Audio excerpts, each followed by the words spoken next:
오늘은 성령 감림절 후 10번째 주일입니다. 우리의 마음과 뜻을 다해 영과 진리로 하나님 앞에 예배로 나아가시겠습니다.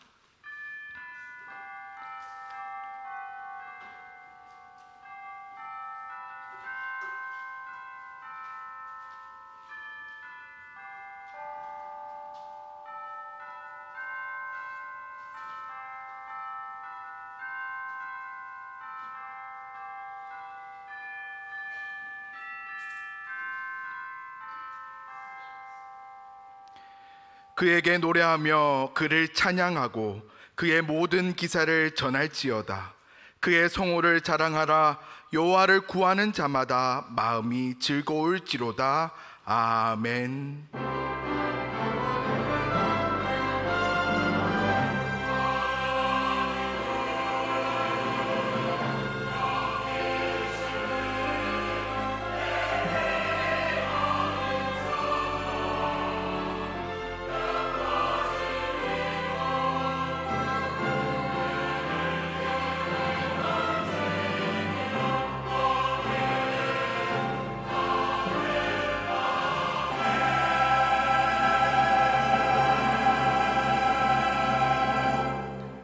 우리의 반석이시며 피난처가 되시는 하나님 아버지, 거룩한 주일 아침 사랑하는 주의 백성들이 함께 모여 빛으로 오신 주님 앞에 예배하게 하심을 감사드립니다.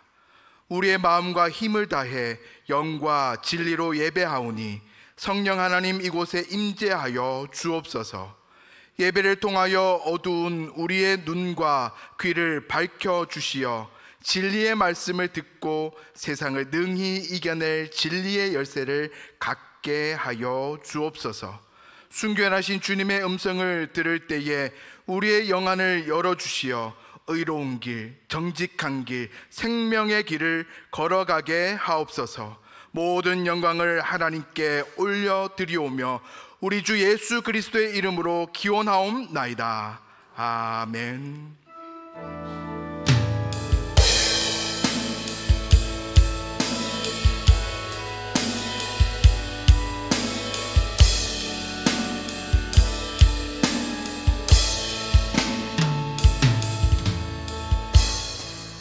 하늘의 문을 여소서. 이곳을 주목하소서. 주를 향한 노래가 꺼지지 않으니 하늘을 열고 보소서. 이곳에 임재하소서. 주님을 기다립니다. 기도의 향기가 하늘에 닿으니 주여 임재하여 주소서. 이곳에 오셔서 이곳에 앉으소서. 이곳에서 드리는 예배를 받으소서. 주님의 이름만이 오직 주의 이름만 이곳에 있습니다. 이곳에 오셔서 이곳에 앉으소서. 이곳에서 드리는 예배를 받으소서. 주님의 이름만이 오직 주의 이름만 이곳에 있습니다. 참회 기도를 드리시겠습니다. 사랑의 하나님 아버지, 무더운 여름철에 우리의 건강을 지켜주시고 몸과 마음을 편히 쉴 수 있는 은혜를 주신 것에 감사를 드립니다. 그러나 지난 한 주간 참된 쉼을 주시는 주님 앞에서 서기보다 방탕함과 사치와 허영에 사로잡혀 살아왔음을 고백합니다. 기도해야 할 시간에 기도하지 아니하고 예배할 시간에 예배하지 않았으며 성회로 모이기를 소홀히 하였습니다. 그리하여 우리의 몸은 오히려 피곤하며 저희 영혼은 혼란스러웠습니다. 우리의 이런 게으르고 나태하였던 죄악을 주님의 십자가의 은총으로 용서하여 주옵소서. 예수님의 이름으로 참회 기도 드리오며 이제는 우리의 입술로 고백의 기도를 계속해 나아가십니다.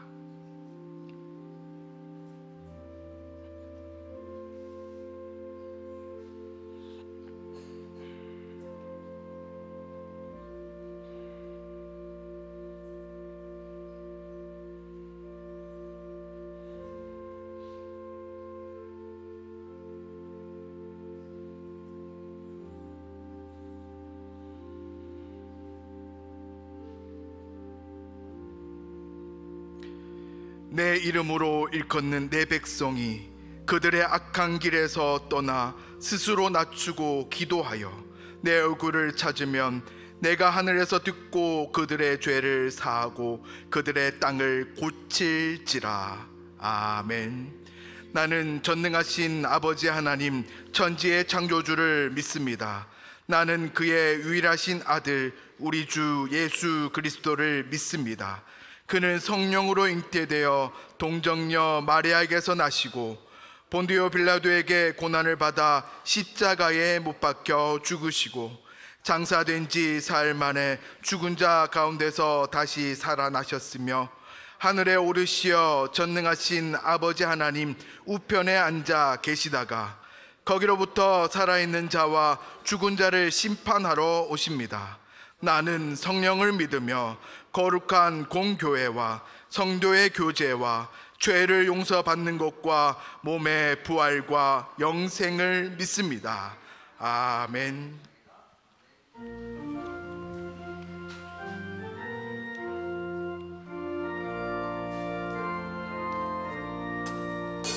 구세주를 아는 이들 찬송하고 찬송하세.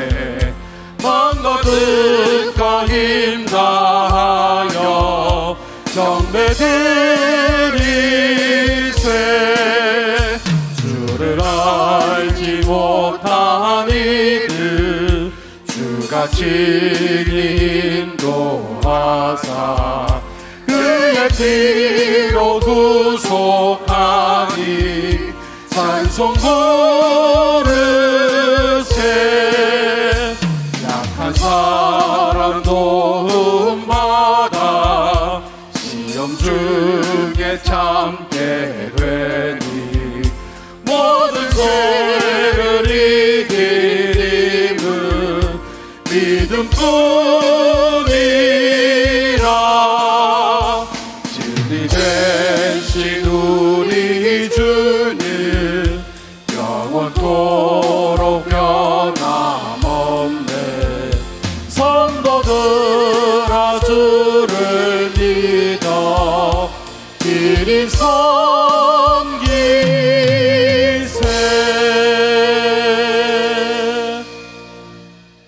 천지를 창조하시고 만물을 주관하시는 여호와 하나님, 저희들 두렵고 떨리는 마음으로 이 예배에 나왔습니다. 이스라엘 백성들이 모세의 뒤편에서 여호와께서 강림하신 시내산을 바라보듯이 설렘과 기대와 떨림으로 이 예배에 나왔습니다. 때가 되면 드리는 습관적인 예배가 아니라 신령과 진정으로 드리는 참 예배가 되게 하옵소서. 참의 기도와 사도신경이 저희의 참 고백이 되게 하옵시고 저희가 부르는 찬양의 가사 하나하나가 저희의 고백과 기도가 되게 하옵소서. 시온 찬양대의 찬양이 오로지 하나님의 존귀와 영광을 찬양하게 하옵소서. 주의 사자를 통해 선포될 말씀이 살아있는 말씀으로 저희의 혼과 영과 골수와 관절을 찔러 쪼개게 하옵소서. 그 찔림에 즉시 순종하는 저희들 되게 하옵소서. 여호와 하나님, 이곳에 임재하시옵소서. 성령님, 이 예배당을 가득 채우시고 넘치시옵소서. 하늘나라가 이곳에 임하게 하옵소서. 하나님, 장마와 무더위로 고통받고 있는 사람들 있습니다. 사랑하는 가족을 떠나보낸 고통에 처한 이도 있고 거처나 삶의 터전을 잃어버린 이도 있습니다. 하루하루 무더위를 버텨내는 것이 삶의 목표인 사람들도 있습니다. 그들에게 긍휼을 베풀어 주시옵소서. 위로와 희망을 주시옵소서.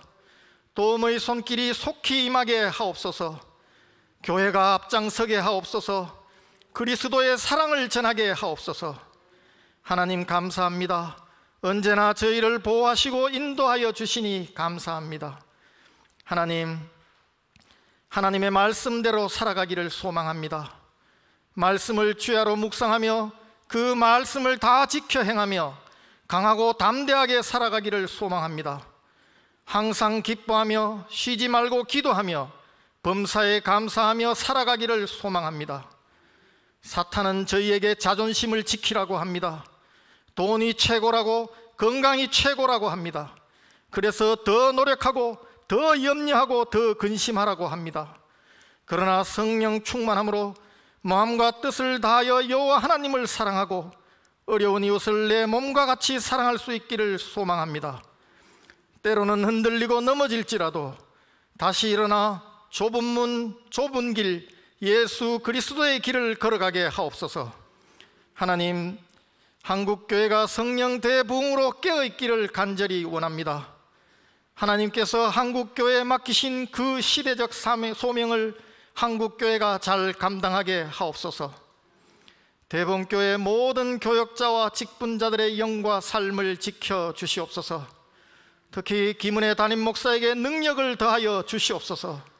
하나님께 아뢰고 구하며 하나님의 인도하심을 따르는 목회자가 되게 하옵소서. 성령과 믿음과 은혜가 충만하여 모든 성도들에게 흘러 넘치게 하는 목회자가 되게 하옵소서. 하나님과 성도들이 모두 기뻐하는 목회자로 날마다 세워가게 하옵소서. 교육부 수련회와 몽골 비전 트립을 은혜 가운데 잘 마무리하게 해주셔서 감사합니다. 청년부 수련회와 여전도의 연합 수련회에도 함께하여 주시옵소서. 수련회와 비전 트립을 통해 신앙생활이 한 단계 더 성장하게 하옵소서. 수련회와 비전 트립을 준비하고 애쓴 이들에게 복을 내려 주시옵소서. 베델기도원을 청소하고 정비하기 위하여 땀 흘린 학부모들과 교사들 그리고 봉사자들을 기억하여 주시옵소서. 하나님, 경제적 문제, 건강의 문제, 관계의 문제로 시련 가운데 있는 성도들 있습니다. 결코 믿음이 흔들리지 않게 하옵소서. 돈이나 암이나 질병이나 문제가 아니라 여호와 하나님을 바라보게 하옵소서. 여호와 하나님을 믿고 믿음으로 부르짖어 승리하게 하옵소서. 치유의 역사, 회복의 역사가 있게 하옵소서. 예배와 공동체를 위하여 보이지 않는 곳에서 묵묵히 봉사하는 수많은 충성된 손길들 있습니다. 복을 내려 주시옵소서. 세계 각지에 파송된 선교사들과 흩어진 대봉의 자녀들을 지켜 주시옵소서. 모든 말씀 예수 그리스도 이름으로 기도드립니다. 아멘.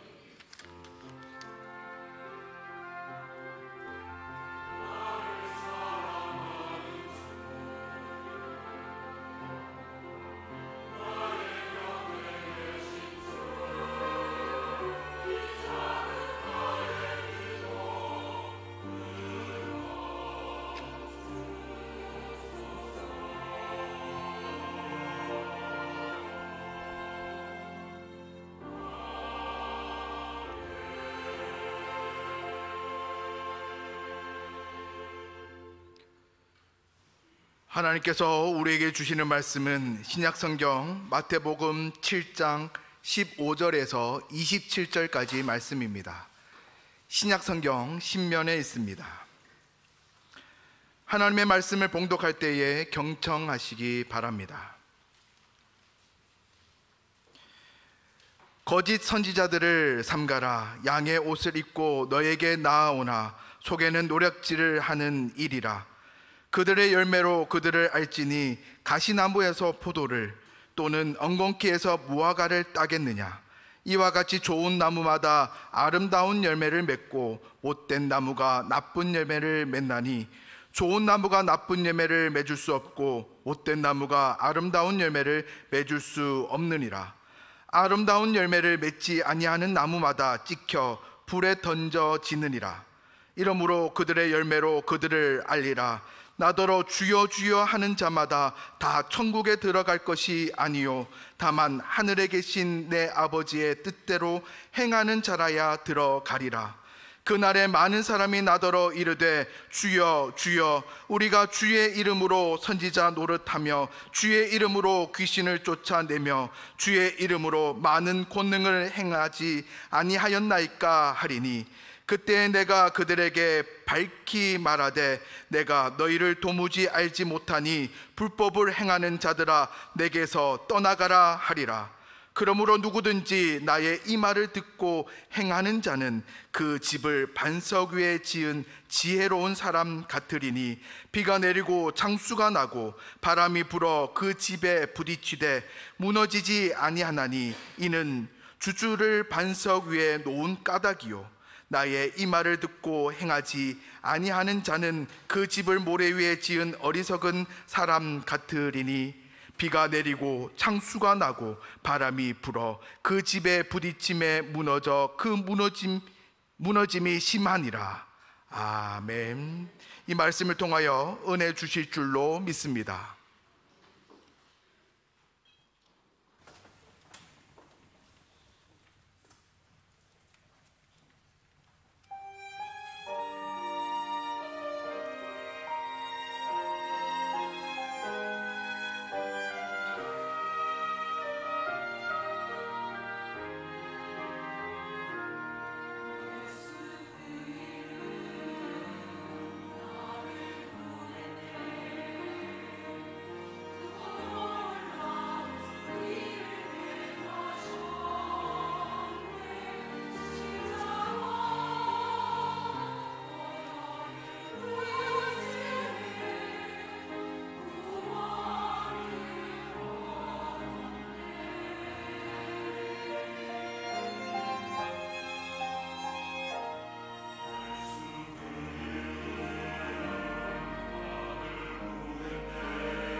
네, 찬양에 감사를 드립니다. 우리 찬양처럼 주 예수 그리스도께 소망을 두는 우리 모두가 되기를 원합니다. 한 주간 건강히 잘 보내셨습니까? 지난 주간 날씨가 정말 무더웠습니다. 낮에는 숨이 막 턱턱 막힐 정도로 그런 더위였습니다. 사진 하나를 보여드리겠습니다. 이 사진은 사고로 중앙 분리대가 넘어진 게 아니고요, 더위 때문에 땅의 열 때문에 저렇게 넘어졌다고 합니다. 저기 어딘지 아십니까? 대구입니다. 대구. 네, 우리 대구의 더위를 실감하게 하는 그런 사진입니다. 무더위 속에서도 우리 성도님들 하나님께서 강건하게 지켜주시고 인도해 주시기를 소망합니다. 아멘. 네, 오늘 읽은 이 본문은 먼저 우리가 이 본문이 어디에 위치해 있는지를 우리가 살펴볼 필요가 있습니다. 예수님께서 하신 이 산상설교 마지막 부분이 오늘 본문의 말씀입니다. 마태복음 5장부터 7장까지는 주님께서 하신 설교 말씀입니다. 예수님께서 제자를 부르시고 이제 산 위에 오르셔서 예수님께서 직접 그들에게 설교를 하셨습니다. 왜 산 위에 올라가셨느냐? 예전에 설교 중에 제가 말씀을 드렸습니다. 설교 듣기 좋은 곳, 산 좋고 물 좋은 것을 선택하신 그런 의미가 아니었습니다. 제자들과 무리들을 구분하신 것입니다. 복음서에 보면 우리는 이런 구분을 곳곳에서 보게 됩니다. 주님께서 제자와 무리를 대비시켜서 이렇게 말씀을 하고 계신 겁니다. 예수님께서 이적과 기적을 행하셨습니다. 병든 자를 고치시고 귀신 들린 자를 치유하셨습니다. 그러면서 하나님의 나라의 복음을 증거하셨어요. 그러니 수많은 사람들이 예수님께 몰려왔습니다. 그들은 예수님이 전하는 하나님의 나라의 복음을 듣기보다는 예수님이 일으키시는 그 기적 보기를 원했던 것입니다. 주님은 그래서 무리와 제자를 구분하신 것입니다. 이런 모습을 가장 분명하게 보여주는 사건이 있습니다. 주님께서 오병이어의 기적을 일으키셨는데 그 이후의 사건이었습니다. 물고기 2마리와 보리떡 5개로 장정 5,000명이 넘는 사람을 배불리 먹이셨습니다. 거기는 빈들이었습니다. 빈들은 열악한 곳이에요. 저녁 시간이 되었는데 먹을 것이 그들에게는 없었습니다. 주님께서는 소년이 가져온 이 도시락, 물고기 2마리, 보리떡 5개로 5,000명이 넘는 장정만 5,000명이 되는 수많은 사람을 배불리 먹이셨던 것입니다. 이 기적은 사람들을 열광하게 했습니다. 예수님이라면 이제 먹고 사는 문제를 해결해 주시겠다라는 것이에요. 예수님이라면 그들이 원하는 건 무엇이든지 이루어줄 수 있는 그런 능력이 있으시는 분이구나. 그래서 주님을 왕으로 세우고자 한 것입니다. 이때 예수님이 하신 행동이 있습니다. 예수님은 왕으로 삼으려는 그 무리들에게 속히 벗어나서 한적한 곳에 가셔서 기도를 하신 것입니다. 그렇게 하시면서 제자들에게 하신 일이 있습니다. 어떻게 하셨는지 이 말씀을 통해서 보게 되는데요, 마태복음 14장 22절 23절입니다. 예수께서 즉시 제자들을 재촉하사 자기가 무리를 보내는 동안에 배를 타고 앞서 건너편으로 가게 하시고 무리를 보내신 후에 기도하러 따로 산에 올라가시더니, 지금 어떤 모습인지 우리가 이 말씀을 통해서 그려집니다. 예수님께 막 사람들이 막 몰려오는데 그들을 막 막으시고는 돌려보내셨어요. 그러시면서 다급하게 제자들의 등을 떠미시면서 재촉하신 것입니다. 배를 타고 즉시 호수 건너편으로 가라는 것이에요. 예수님께서는 몰려오는 이 무리들로부터 제자를 떼어서 분리시키신 것입니다. 왜 그렇게 하셨습니까? 여기서 주님은 제자와 무리를 다르게 지금 다루시고 계신 겁니다. 예수님은 제자들에게 이렇게 말씀하시는 것이에요. 너희는 내가 택하여 부른 나와 함께하는 나의 제자다. 너희는 무리가 아니라 라는 것이에요. 오병이어의 기적을 보고 예수님께 몰려왔고 예수님을 왕으로 세우려고 했던 사람들입니다. 그들은 무리가 되어서 이제는 배를 구해서 갈릴리 호수 건너편까지 주님을 따라서 왔어요. 예수님께서는 그들에게 이렇게 말씀합니다. 이 말씀을 보면 제자와 무리를 어떤 차이로 지금 대하시고 어떤 차이로 제자를 부르시는지를 알 수 있습니다. 요한복음 6장 26절부터 27절 말씀입니다. 예수께서 대답하여 이르시되 내가 진실로 진실로 너희에게 이르노니 너희가 나를 찾는 것은 표적을 본 까닭이 아니요 떡을 먹고 배부른 까닭이로다. 썩을 양식을 위하여 일하지 말고 영생하도록 있는 양식을 위하여 하라. 이 양식은 인자가 너희에게 주리니 인자는 아버지 하나님께서 인치신 자니라. 지금 예수님께 몰려온 이 무리들은 자신들의 입과 배를 위해서 예수님을 찾고 있는 것입니다. 먹고 배부르게 할 그 음식, 이것을 더 얻기 위해서 주님의 능력과 기적이 필요한 것입니다. 그런데 예수님은 그들에게 말씀하시죠. 그렇게 하지 말고 뭘 하라고 얘기하십니까? 영생하도록 얻는 양식, 생명이 떡 되시는 예수님께 나오라는 것이에요. 육신의 빵을 더 얻기 위해서 이런 피로만 위해서 예수님을 찾지 말고 이제는 예수님과 함께하고 주님을 온전히 따르라는 것이에요. 그러면 그들의 영혼이 사는 하나님의 이 영원한 양식을 그들에게 주실 것입니다. 참된 기쁨과 만족을 주는 진짜 양식을 그들에게 주실 것이라는 거죠. 주님께서 주신 인생 한 번 있는 일생입니다. 주님은 이제 제자들에게, 오늘 우리에게 예수님을 따르며 세상 가운데서 하나님의 나라를 위해 사는 복이 굳고 값진 인생 될 것을 원하시고 계신 겁니다. 산상설교에서는 주님은 산 위에서 설교를 하셨는데요, 말씀을 들으러 온 사람은 예수님을 따르는 제자들과 주님을 따르는 사람들이었습니다. 설교를 통해서, 이 산상설교를 통해서 주님은 예수님을 따르는 이 그리스도인의 정체성에 대해서 말씀을 먼저 했습니다. 마태복음 5장 시작에 보면 하늘의 복을 얻는 사람이라는 것입니다. 복 있는 사람은 8가지 복에 대해서 말씀했습니다. 그리고 세상의 빛과 소금이 된 사람입니다. 또한 주님은 이 설교 말씀을 통해서 율법의 조건, 이 조항을 표면적으로 지키는, 그러면서 나는 괜찮은 사람이야, 자신을 증명하고 자랑하는 것이 아니라 하나님 사랑과 이웃 사랑을 온전하게 이루어가는 믿음의 삶을 살라고 말씀하세요. 금식에 대해서, 기도에 대해서, 구제에 대해서, 그리고 주님께서는 주님을 따르는 믿음의 삶에 대해서 구체적인 실천의 과제들을 제자들에게 설교를 하셨습니다. 그리고 오늘 이 설교, 오늘 이 본문이 설교의 마지막, 그 단락 마지막 부분인 것입니다. 오늘 본문 단락의 내용을 함축적으로 보여주는 이 구절이 있습니다. 마태복음 7장 17절 18절 말씀입니다. 이와 같이 좋은 나무마다 아름다운 열매를 맺고 못된 나무가 나쁜 열매를 맺나니 좋은 나무가 나쁜 열매를 맺을 수 없고 못된 나무가 아름다운 열매를 맺을 수 없느니라. 그래서 그 결론으로 하신 말씀이 있어요. 20절 말씀인데요, 그러므로 그들의 열매로 그들을 알리라.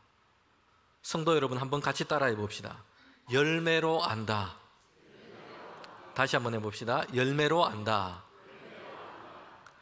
자, 이 마지막 부분은 예수님의 설교의 마지막 그런 결론인 것입니다. 많은 말씀을 그들 가운데 전했습니다.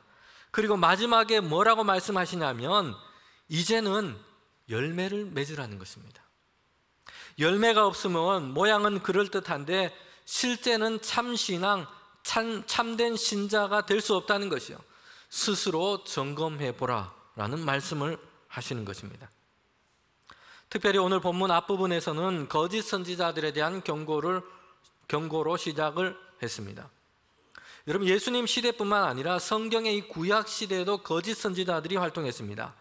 요즘 매일 묵상 본문, 우리 새벽마다 읽고 매일매일 읽은 이 본문이 뭐냐면 예레미야서입니다. 구약에 있는 예언서입니다. 지난주일 설교 본문이 에스겔이었는데 에스겔보다 한 세대 앞에 활동했던 예언자였습니다. 그런데 이 예레미야 시대에도 이스라엘의 그 역사적인 상황은 비슷했습니다. 북이스라엘은 이미 멸망을 당했습니다.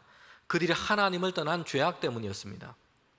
그리고 남유다만 남게 되었는데 북이스라엘이 왜 징계 가운데, 하나님의 이 진노 가운데 멸망을 당한 것을 보았으면서도 남유다의 이스라엘 백성은 깨닫지를 못한 것입니다. 여전히 죄악 가운데 있고 하나님을 버리고 우상을 섬기고 있습니다. 하나님께서 말씀하신 대로 공의와 정의를 행하지 않은 채 자기 좋은 대로 자기의 욕심에 이끌려서 살고 있는 것입니다. 그들의 땅이 이런 죄악으로 황폐하게 되었어요. 예레미야를 통해서 하나님께서 주신 말씀이 있는데 이제 돌이키라는 것이요, 그냥 지금 있는 그대로 그렇게 산다면 하나님의 진노와 징계가 그들에게 임할 것이라는 겁니다. 북방의 나라 그 민족이 칼과 창을 들고 예루살렘과 유다를 덮칠 것입니다. 예루살렘은 이제 황폐하게 되어서 사람도 짐승도 살지 못하는 그런 땅이 되고 말 것이다. 하나님의 말씀이었어요. 여러분, 그런데 이스라엘 백성은 하나님의 말씀을 듣지 않은 것입니다. 귀를 닫았습니다. 그러면서 그들은 다른 말을 듣고 있어요. 그들 가운데 누가 있었냐면 거짓 선지자들이었습니다. 여러분, 이 거짓 선지자들은 겉모습은 선지자들과 같습니다.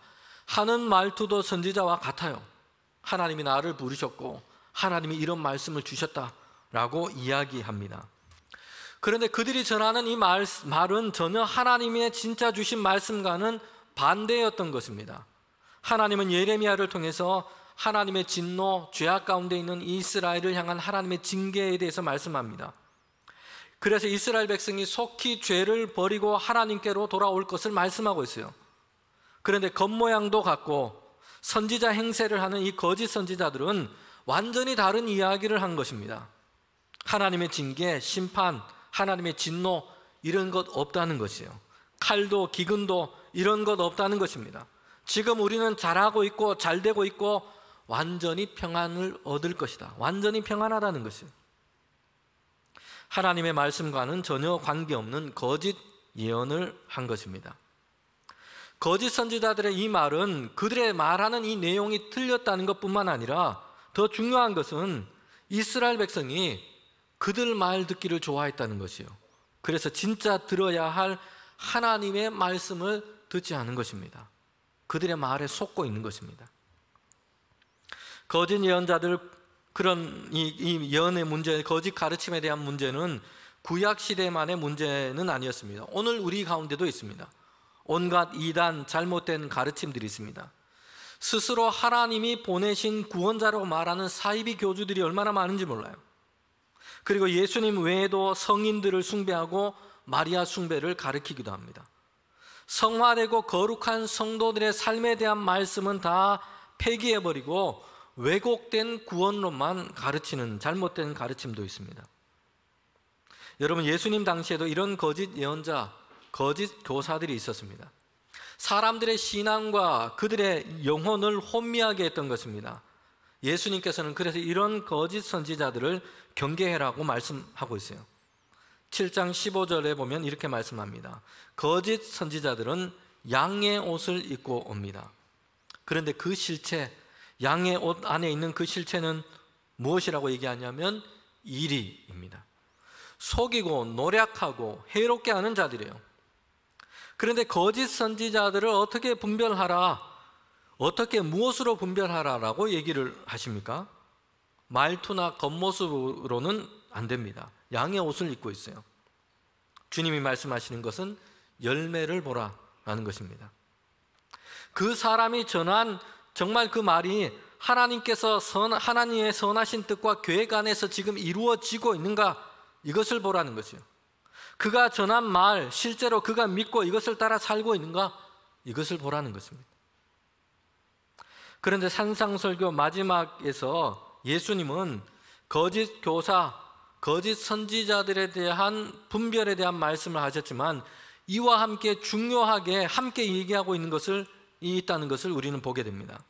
그것은 우리 자신이 참 신앙, 참 신자가 되어가야 한다라는 말씀인 것입니다. 거짓 선지자는 겉모습만 선지자입니다. 그러나 그 실제는 하나님의 선지자가 아닌 것입니다.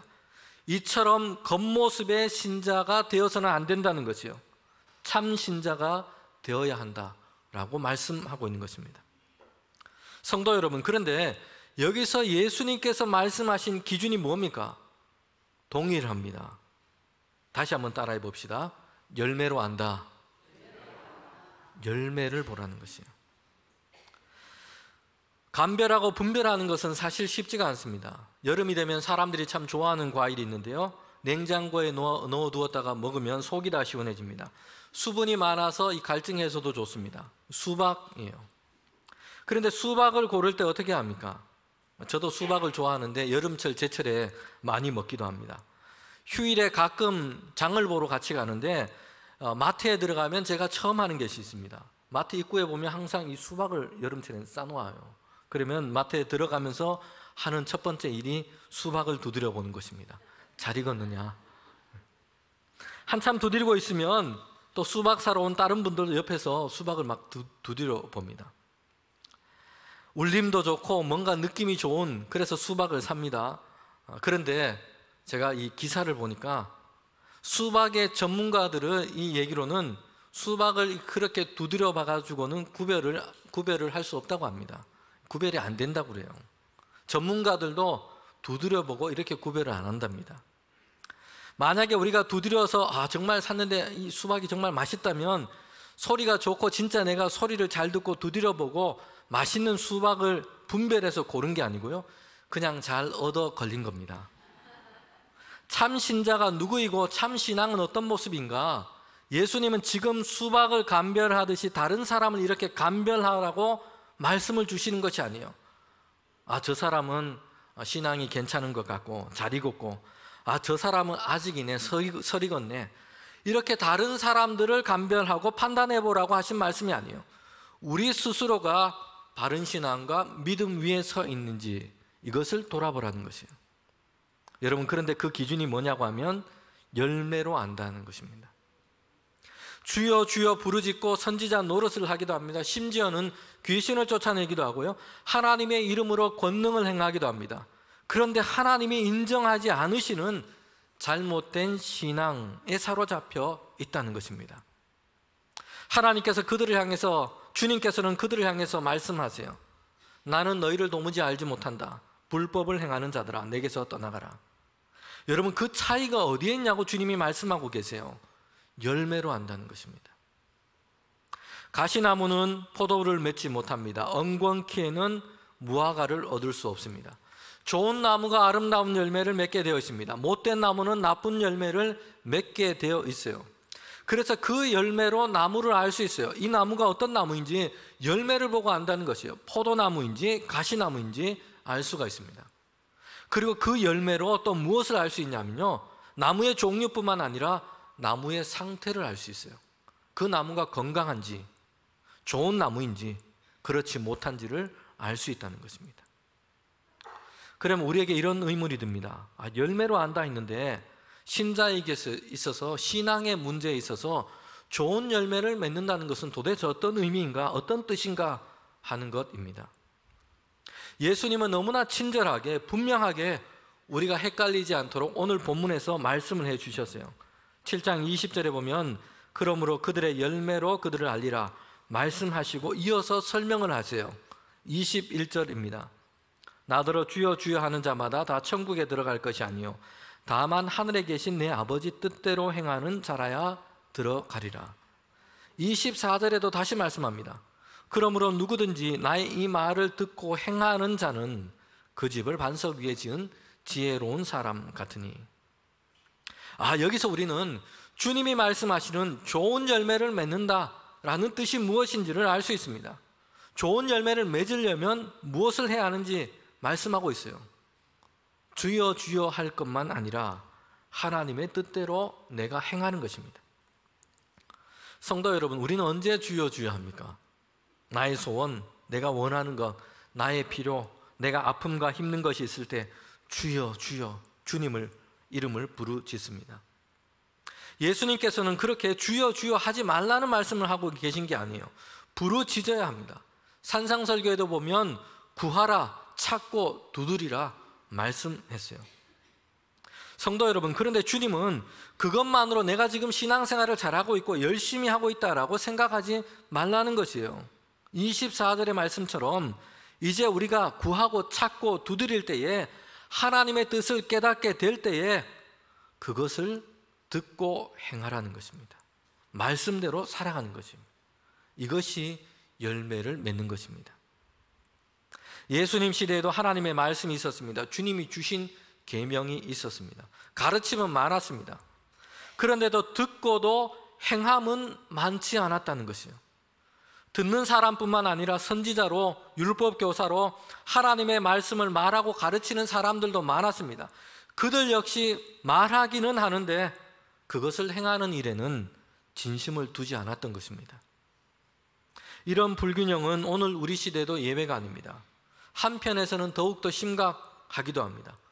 하나님의 말씀을 말하고 듣는 일에는 많지만 그 말씀을 따라서 살아내는 일에는 크게 관심을 두지 못하는 경우들이 많습니다. 설교를 하고 설교를 듣는 것은 홍수처럼 쏟아집니다.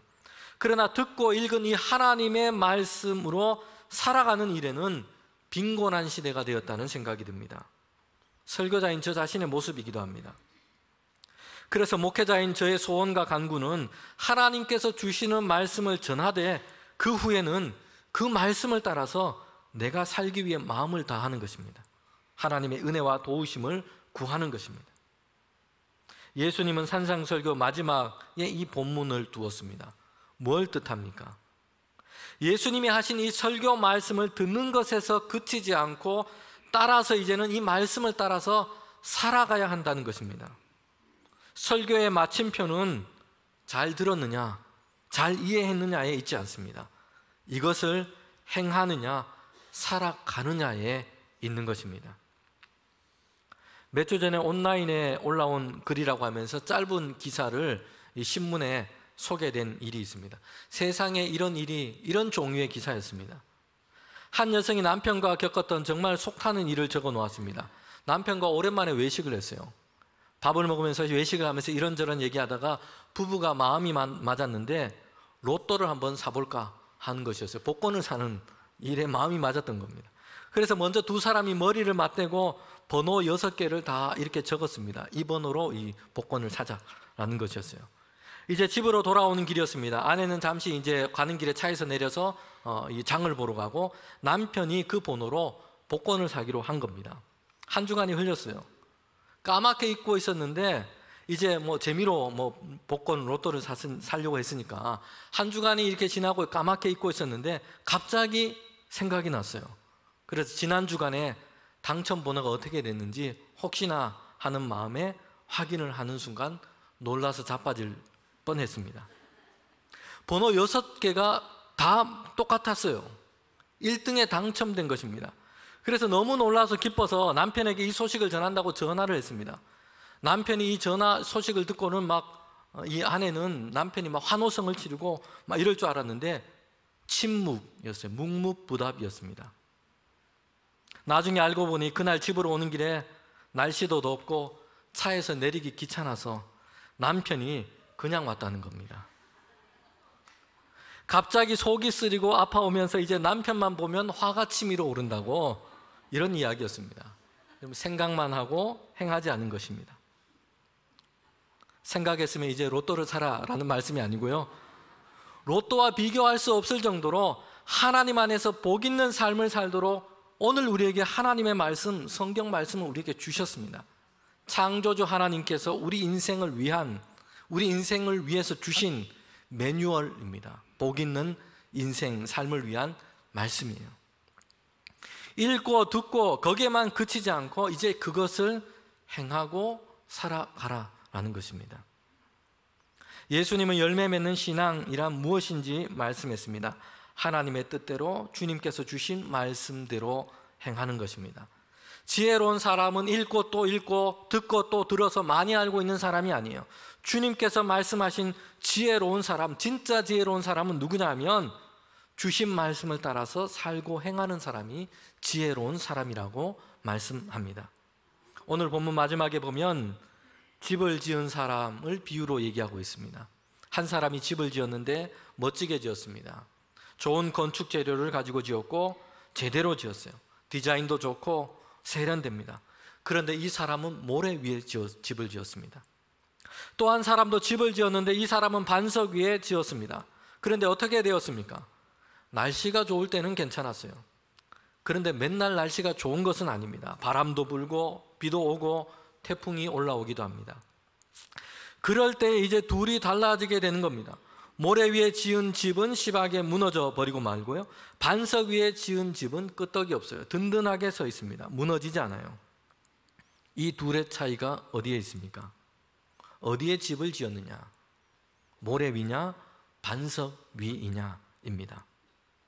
문맥에 맞춰서 우리가 이 말씀을 다시 듣는다면 예수님의 말씀을 듣기만 하고 말았느냐? 아니면 그 말씀을 듣고 적용해서 삶에서 그 말씀을 따라서 살았느냐? 여기에 달려 있다는 것이요. 무너짐과 세워짐이 여기에 달려 있다는 것입니다. 야고보서는 예수님의 동생 야고보 사도가 쓴 서신서입니다. 그런데 살아있는 믿음, 역사하는 믿음과 죽은 믿음이 어떻게 다른지를 분명하게 정확하게 말씀을 해주고 있습니다. 야고보서 2장 17절 18절 말씀입니다. 이와 같이 행함이 없는 믿음은 그 자체가 죽은 것이라. 어떤 사람은 말하기를 너는 믿음이 있고 나는 행함이 있으니 행함이 없는 내 믿음을 내게 보이라. 나는 행함으로 내 믿음을 내게 보이리라 말씀합니다. 야고보 사도가 뭐라고 얘기합니까? 행함이 없는 믿음은 죽은 것이라는 것이에요. 그래서 나는 내 믿음을 살아있는 믿음으로, 행함이 있는 믿음으로 보이리라 하는 것입니다. 이제 우리 모두도 진열장에 박제된 믿음이 아니라 살아있는 믿음, 역사하는 믿음으로 행함을 통해 보이는 신자가 되기를 소망합니다. 여러분, 그런데 사실 우리가 하나님의 말씀과 뜻을 따라서 살고 그 말씀을 행하기 위해서 노력을 안 해본 게 아니죠. 매일은 아니더라도 해보려고 할 때가 있었습니다. 그런데 안 될 때가 있었고 포기할 때가 있었습니다. 그래서 잘 안 되는구나 이런 생각이 들 때가 있습니다. 주님께서는 하나님의 뜻을 따라서 열매를 어떻게 맺을 수 있는지를 말씀해 주고 있습니다. 요한복음 15장 5절 말씀인데요, 저와 여러분이 함께 이 말씀을 읽도록 하겠습니다. 나는 포도나무요 너희는 가지라. 그가 내 안에 내가 그 안에 거하면 사람이 열매를 맺나니 나를 떠나서는 너희가 아무것도 할 수 없음이라. 아멘. 어떻게 해야 열매를 맺을 수 있습니까? 예수님께 붙어있는 가지, 예수님께 접붙여진 가지가 되는 것입니다. 왜 열매를 맺지 못했습니까? 마음과 생각이 예수님을 떠나 있을 때가 많았다는 것이에요. 우리는 가끔 주일에는 잠시는 예수님과 함께 하고자 했습니다. 그러나 예수님이 우리 안에 항상 계셔서 주님과 함께하는, 동행하는 삶을 살고 있지 못했던 것입니다. 열매를 회복하기 위해서는 이제 우리가 해야 할 일이 분명합니다. 함께 따라해 봅시다. 예수님께 접붙인 존재가 되라. 매 순간 예수님 안에 거하라. 여러분, 가수나무를 키울 때 보면 접붙이기를 해요. 분명 돌배나무 가지였습니다. 그런데 그 나무가 그냥 그 나무 가지가 거기에 붙어 있으면 가을이면 돌배를 맺게 됩니다. 딱딱하고 맛이 없고 볼품이 없습니다. 이가 아플 정도예요. 그런데 이 가지를 잘라서 참배나무에 접붙이기를 하게 되면 어떻습니까? 그 가지는 어떤 열매가 맺힙니까? 참배가 열립니다. 딱딱한 돌배가 아니라 참배가 열리는 것이요, 크고 달고 맛있는, 사람이 찾는 그런 열매를 맺게 됩니다. 열매는 그 가지가 어떤 가지냐에 따라서 결정되지 않습니다. 무엇이 중요합니까? 그 가지가 지금 어디에 있고 어떤 나무에 연결되어 있느냐 하는 것입니다. 비록 나무 가지는 돌배나무에서 태어나고 자랐습니다. 그런데 이제 딱 잘라서 참배나무에 옮겨져서 접붙여지면, 참배나무에 연결이 되면 참배 열매를 맺게 됩니다. 가지의 본성, 가지의 힘이 아니라 나무를 통해서 얻게 되는 것입니다. 예수님이 이 말씀을 하시는 것이에요. 우리 자신에게는 하나님의 뜻을 알고 그것을 살아낼 만큼 의지도 선함도 있지 않습니다. 본성이 돌배나무예요. 죄와 유혹을 따르기 쉽고 자기 중심성에 빠져 있는 그런 우리의 본성인 겁니다. 그래서 하나님의 말씀을 행하고 따르고 살아보려고 했는데 잘 안 됩니다. 그래서 어떻게 하라는 것이요? 예수님에게 접붙여져야 합니다. 예수님이 우리 안에 계시고 모든 시간 예수님과 동행하고 예수님 안에 머물러야 합니다.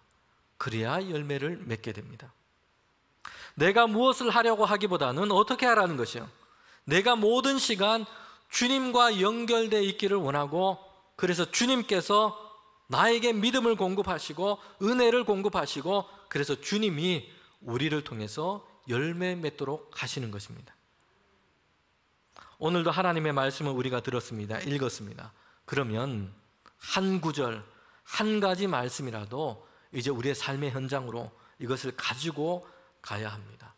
들음에서 행함으로 가져가는 것이요. 그러나 우리의 힘만으로는 안 됩니다. 예수님께서 오늘도 모든 시간 우리가 주님께 연결되어 있을 때, 시험과 유혹을 이기고 이제 주님께서 우리를 통하여 풍성한 믿음의 삶을 살아갈 수 있도록 열매 맺게 하실 줄 믿습니다. 아멘. 기도하겠습니다. 하나님 참 감사합니다. 우리를 주님의 자녀로 하나님의 백성으로 부르셨으니 이제는 주님 안에서 믿음의 열매를 맺기를 원합니다. 하나님의 말씀을 들을 때에, 읽을 때에 거기에서 우리의 참 기쁨을 얻게 하시고 이제 그 말씀이 우리의 삶에 살아있는 말씀이 되게 하여 주시옵소서.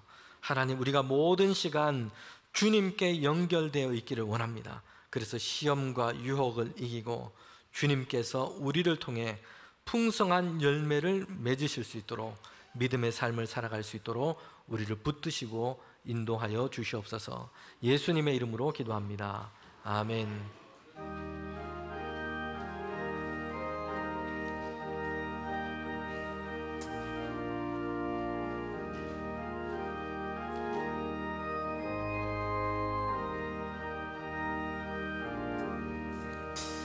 주의 말씀 듣고서 준행하는 자는 반석 위에 터닫고 집을 지음 같아. 비가 오고 물나며 바람 부딪힐 때도 반석 위에 세운 집 무너지지 않네. 잘 짓고 잘 짓세 우리 집 잘 짓세. 만세 반석 위에다 우리 집 잘 짓세. 주의 말씀 듣고도 행치 않는 자는 모래 위에 터닫고 집을 지음 같아. 비가 오고 물나며 바람 부딪힐 때 모래 위에 세운 집 크게 무너지네. 잘 짓고 잘 짓세 우리 집 잘 짓세. 만세 반석 위에다 우리 집 잘 짓세. 세상 모든 사람들 집을 짓는 자니 반석 위가 아니면 모래 위에 짓네. 우리 구주 오셔서 지은 상을 줄 때 세운 건너 따라서 영영상 볼 줄이. 잘 짓고 잘 짓세 우리 집 잘 짓세. 만세 반석 위에다 우리 집 잘 짓세.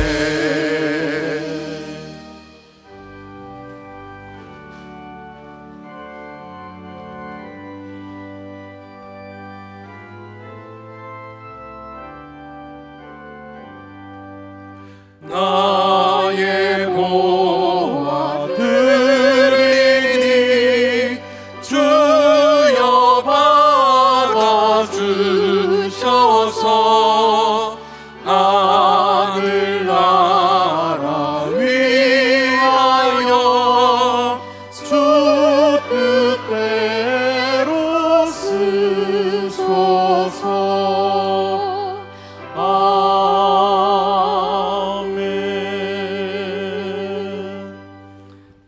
하나님 참 감사합니다. 주님을 예배하며 귀한 예물을 올려드립니다.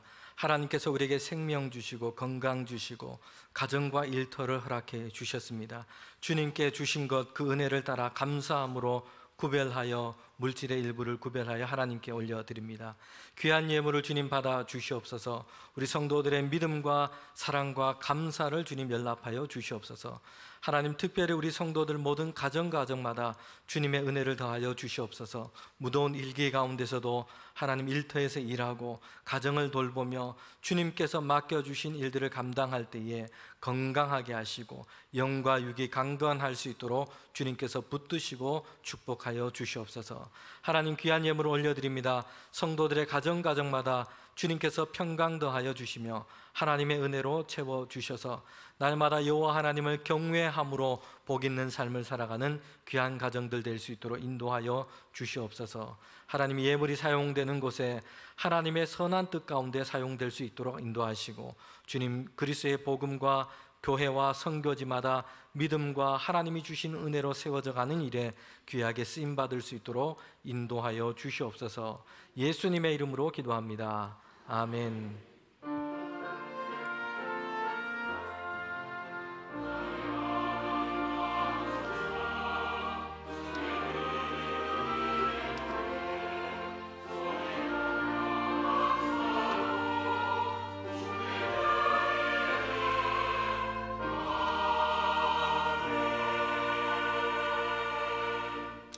우리 자리에 앉으시면 먼저 오늘 함께 예배드리며 등록하신 세 가족 계십니다. 소개하겠습니다.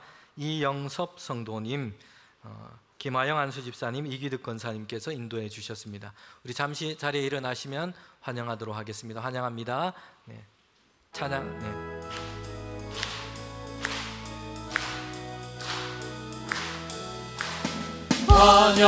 환영합니다. 주님의 이름으로 환영합니다. 주님의 사랑으로. 네, 환영합니다. 잘 오셨습니다. 감사를 드립니다. 네, 교회 소식 전하도록 하겠습니다. 오늘은 성령 강림절 후 10번째 주일입니다. 8월 13일 주일까지는 찬양 예배는 가정 예배로 드리게 됩니다. 그리고 다음 주일은 제가 이 여름 쉼 시간이 있습니다. 한 주 동안. 그래서 다음 주일 예배 1부부터 3부 예배는 우리 교회 황재범 협동 목사님께서 설교해 주시게 됩니다. 네, 9개 여전도의 연합으로 수련회가 있습니다. 8월 18일 금요일입니다. 영락교회 심무하시는 김운성 목사님 오셔서 하나님 말씀 전해 주십니다. 우리 여전도의 회원뿐만 아니라 성도님들 오셔서 함께 은혜 받으실 수 있습니다. 함께 오시면 좋겠습니다. 청년부 수련회가 12일 토요일, 13일 주일까지 해서 우리 교회 수련회에서 예정되어 있습니다. 위에서 기도해 주시면 좋겠습니다. 그리고 몽골 비전 트립 지난주에 한 주간 있었는데 청소년부 또 우리 인솔하신 교육자 또 교사 선생님들 모두 다 건강하게 또 좋은 시간 그렇게 잘 다녀왔습니다. 기도해 주시고 후원해 주신 우리 성도님들께 감사드립니다. 네, 오늘 오후 12시 30분에는 디모데 정기 나눔 예배가 있습니다. 그리고 수요 기도회 찬양팀을 모집합니다. 찬양을 내가 잘해야 된다 이거 아닙니다. 누구나 함께 하나님이 주시는 은혜를 따라서 우리 앞에 찬양팀으로 봉사하고 함께 할 수 있습니다. 많이 신청해 주시고 또 우리 찬양팀 함께 섬길 수 있도록 그렇게 해주시면 좋겠습니다. 네, 교역자 동정 우리 교역자 또 직원 여름 휴가 일정 참고하시면 되겠습니다. 네, 우리 다 일어나셔서 함께 파송의 찬양 부르도록 하겠습니다.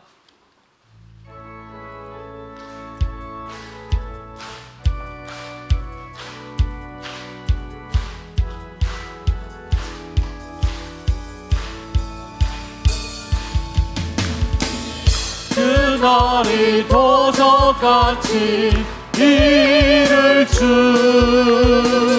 너희는 모르느냐.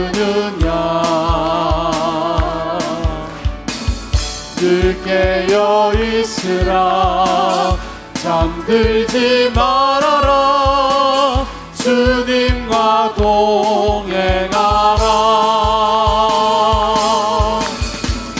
항상 기뻐하라 쉬지 말고 기도하라 범사에 감사하라. 믿음 예수 향하신 하나님 뜻이니라. 평강의 하나님이 너희를 거룩하게 하시고 온몸과 영혼이 주 오실 그날에 흠없기 원하노라. 항상 기뻐하라. 쉬지 말고 기도하라. 범사에 감사하라. 믿은 예수 안에서 너희에게 향하신 하나님 뜻이니라. 지금은 우리 주님 예수 그리스도의 은혜와 하나님의 그 크신 사랑과 성령의 교통하심이 매일매일 주 안에 살며 주님과 연결되어서 믿음의 선한 열매를 맺기를 원하는 우리 모두 가운데 지금부터 영원토록 함께 하시기를 간절히 축원하옵나이다. 아멘.